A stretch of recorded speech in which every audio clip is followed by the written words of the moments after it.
So in my Comic Haul video, I ended up getting Aggretsuko. And then later on, I ended up seeing season 3 of this show. Wow!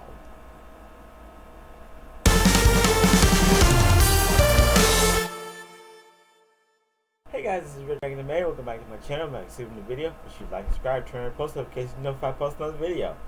So yes, Aggretsuko season 3.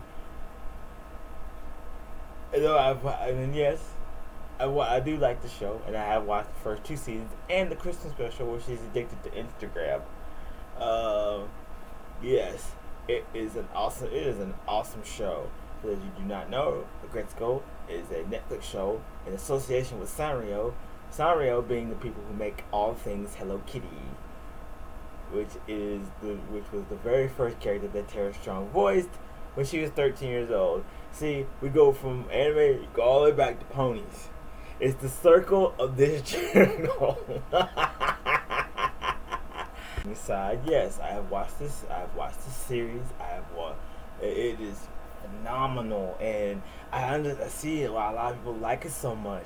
It's incredibly relatable to 20-somethings, and so on and so forth. And it's just wow. Season 3 was no exception to how insane it was. And it's just like, and I so hope there's more. Oh my god, please make more. And it's really, and for any of you guys that have never watched it, it's real. It's the episodes compared to other anime are like fairly short, like 15 minutes, and it's just like out the window. And it gets me every time that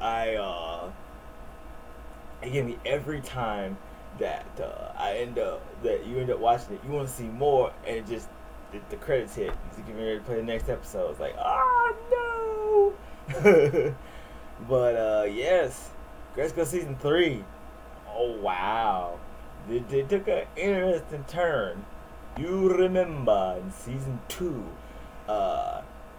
Aggretsuko, she got with Super CEO Tadano, because he was creating an AI program to make it so no one would have to work and everyone could pursue their life's goals and stuff like that. And he didn't really believe in marriage. Aggretsuko does believe in marriage and all that stuff. So they had too many conflicting things, and they ended up breaking up. In season 3, it starts off with her playing a VR game with a sexy unicorn boyfriend. But she spends over 200,000 yen. I would say dollars, but it's probably a different conversion. But it sells $200,000, but it's over 200,000. How come you aren't dressed yet? Sorry, I just cannot decide what to wear. To get this random boyfriend new outfits, it's hilarious. It's just like, oh my goodness. So she's having to tell me if you heard this one. She had to just use all her savings, and then had to script to eat. She can barely eat. She's gotta beg for money. She's gonna get it. She's like, oh my god. You see her eating little bread crusts and stuff like that. It's just like, oh, poor Aggretsuko. But then there's such a get where you're spending over all your cash on getting virtual boyfriend clothes. But it's hilarious. And then it's even funnier when Finneco does it. It's even funnier. Yeah, it's funnier when Finneco does it. I cannot talk today. I'm just extremely excited and cringy, apparently. Wait, there's more. You remember Haida?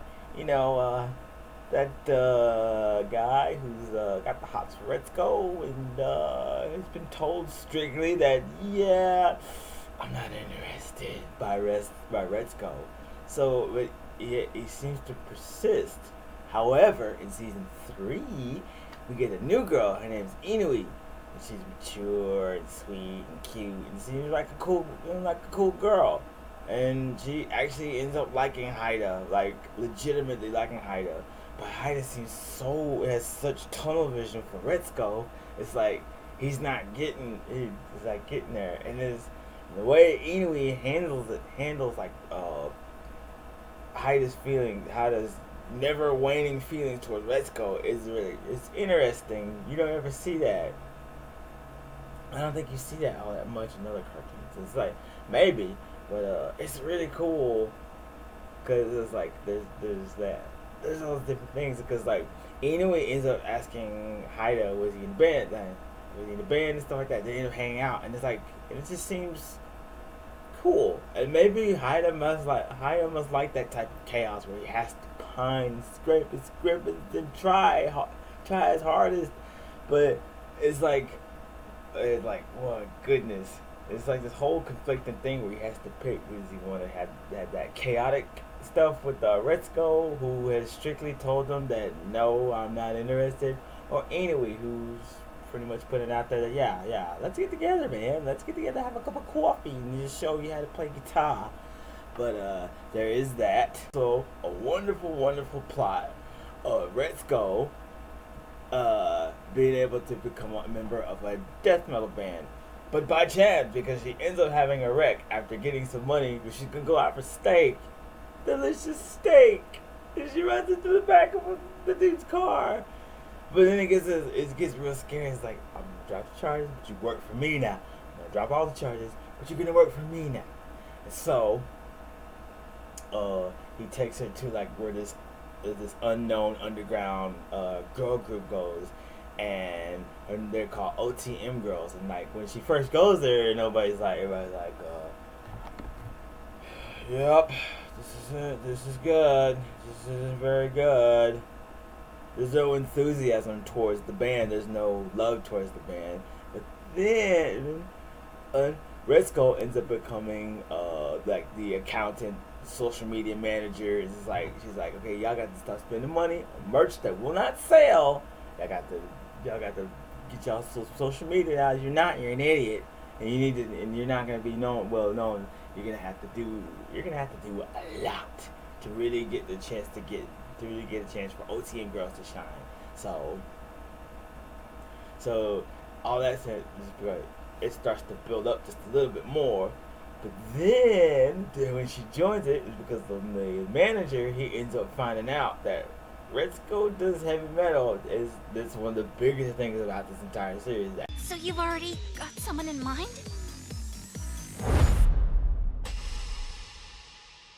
Meet the lead vocalist for our new song.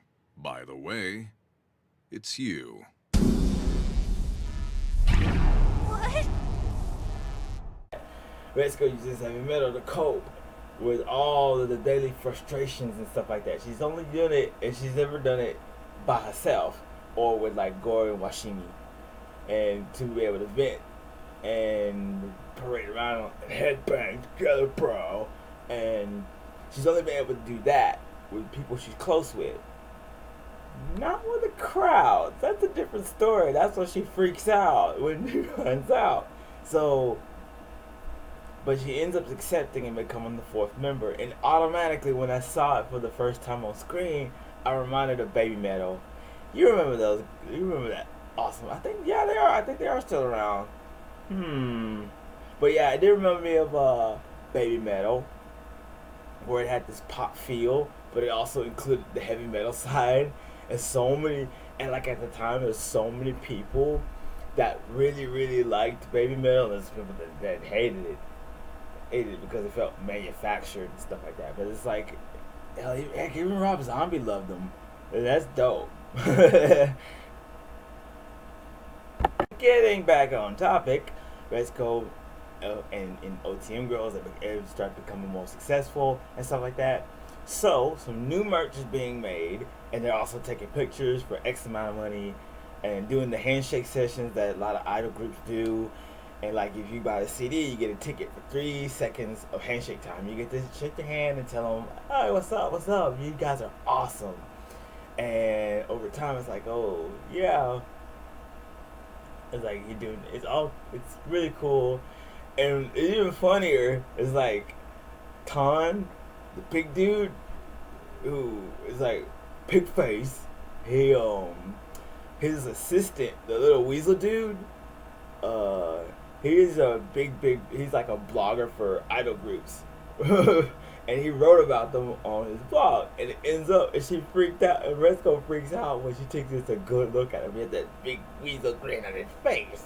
It's like, it says, oh my gosh, That made me laugh so hard. And it's just like, because she freaks out. He's like, "Where you go? Where you go? Where you go?" And he's like, and at work he's like taking pictures and stuff like that. And he's like, "What are you doing?" So I was like, "What are you doing, man? Do not tell my secret." It's just like Power Rangers, do never keep your identity secret. No one may know you're a Power Ranger. Once again, I have circled back to what this channel was mostly about. Back to the handshake session. There's the feller. He's a kangaroo, and he's wearing a mask. And he's bought 100 tickets. 100 tickets would equal about 5 minutes. So he ends up, I guess he's more like a hipster, but that's beside the point because it gets pretty dark. It really does. And it's just like, so he's basically spends a whole 5 minutes, his entire 5 minutes, just laying in the Red Skull, just about how she sucks and the band's not the same like it used to be. It's gone mainstream. It should have been kept underground. It should have been never this and that. And it's just, he's just telling all these, he's saying all these awful, awful things to Red Skull in her face, and it's just like it destroys her. And but she's like, but on the end was like the group, OTM girls, they're saying, is she okay? And Red Skull's like, oh, nah, I'm good. And she's just pushing all those negative feelings down. And like, there's that scene when she's in the bathroom, she's just trying to clean her hands off.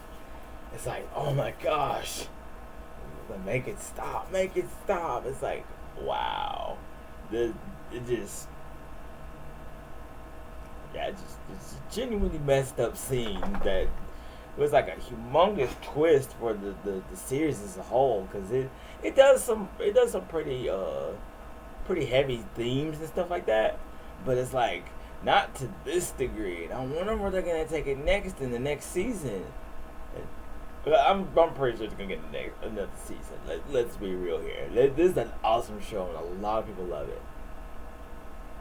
But yeah, Red Skull's just like destroyed. But it gets even worse because going back to Haida and Inui, and Haida is still thinking about Red Skull, Red Skull and OTM girls end up having to learn to play guitar and other instruments to bolster their variety and their ability to play and be more dynamic for the viewing audiences.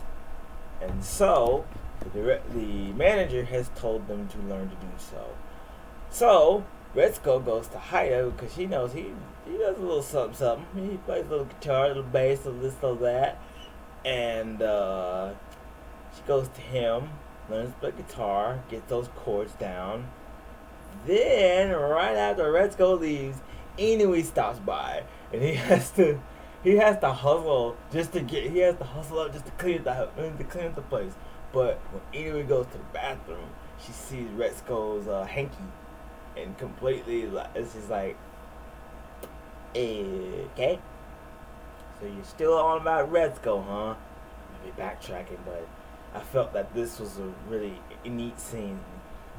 And so she's pretty much like, oh, either like, man, you have a big decision to make. You gonna keep going after Red Skull, or you wanna just come with me? Because it look like you're trying to look like that way. And it really and for Inui it becomes clear because that same going back to the kangaroo guy, Red Skull's about to leave work, and she's on the phone with Monica, one of the kind of the mean girl of OTM girls, who has that mean girl attitude, and that's what she reminded me of. But she's on the phone, and so because she's trying to deal with all the emotions about when he basically laid into her, and so he ends up.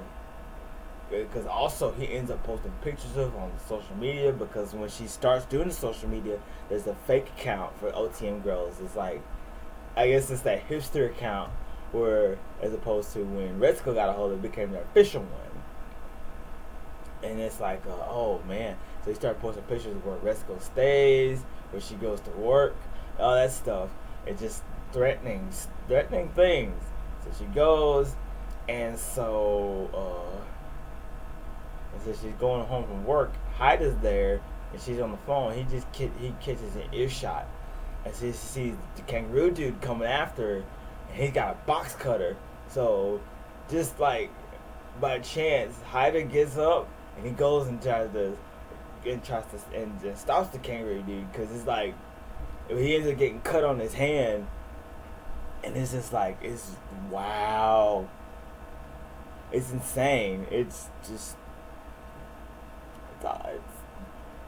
this show, man. This show. It's just, oh my gosh, it took it to the next level.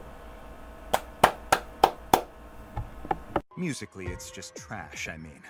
Nobody can tell what you're singing. The music industry is a cesspool these days, so I can't really blame you for putting out mediocre songs when everybody else is doing the same damn thing. So Haida ends up stopping him, getting his hand cut in the process, but he's actually stopped. And anyways, after she ends up running into Haida, and she's like, I'd like to think you do this for anybody. I think you're doing it because it's Retsuko, and it's strictly Retsuko. And for those reasons, Haida, I'm out.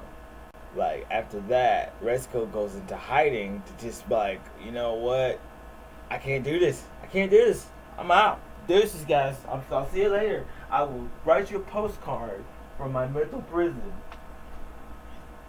Goes back to crash with her mom's place, way away from everything and everybody, so she can have a chance to feel safe and heal mentally before she can make that decision to go return to work, return to her OTM girls, XYZ, all that good stuff.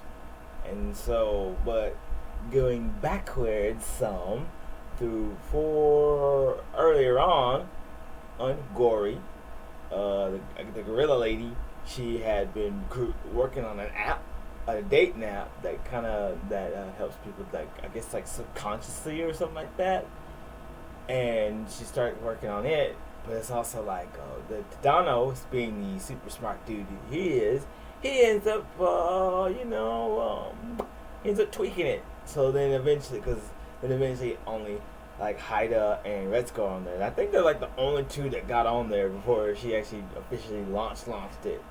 And it's just like, but after doing some special stuff, Haida ends up seeing that he and Retsuko were like the 100% perfect match, all the stats, everything.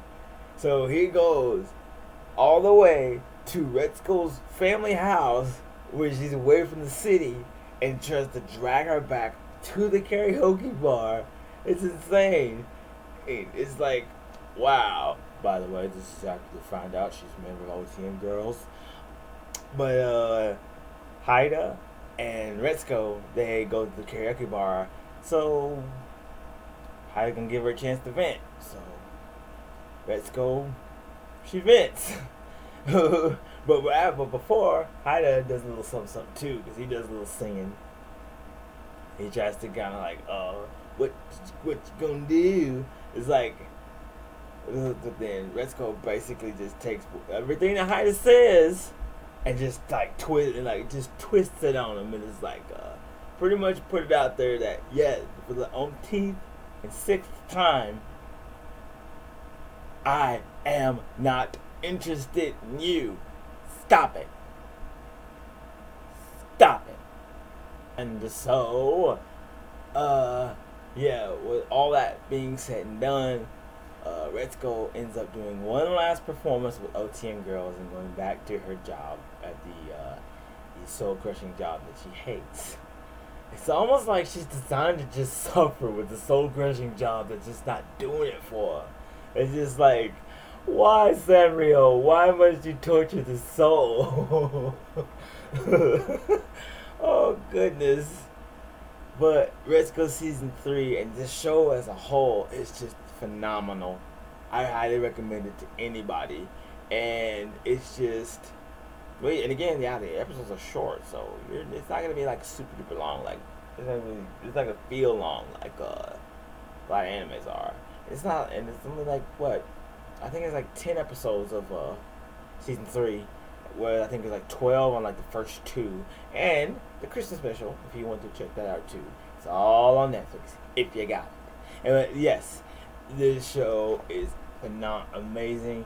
A lot of interesting themes and thought-provoking stuff, and just okay. I've got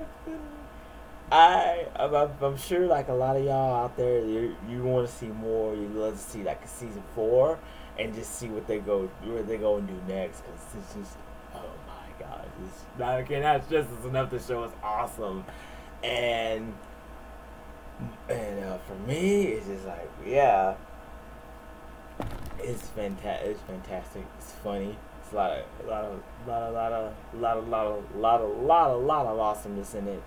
And I am officially rambling at this point. That's going to be it for this video. Make sure you like and subscribe. Turn on post notifications. Notify post another video. I'll see you in the next video. See you in the next video, because it was delicious. Peace.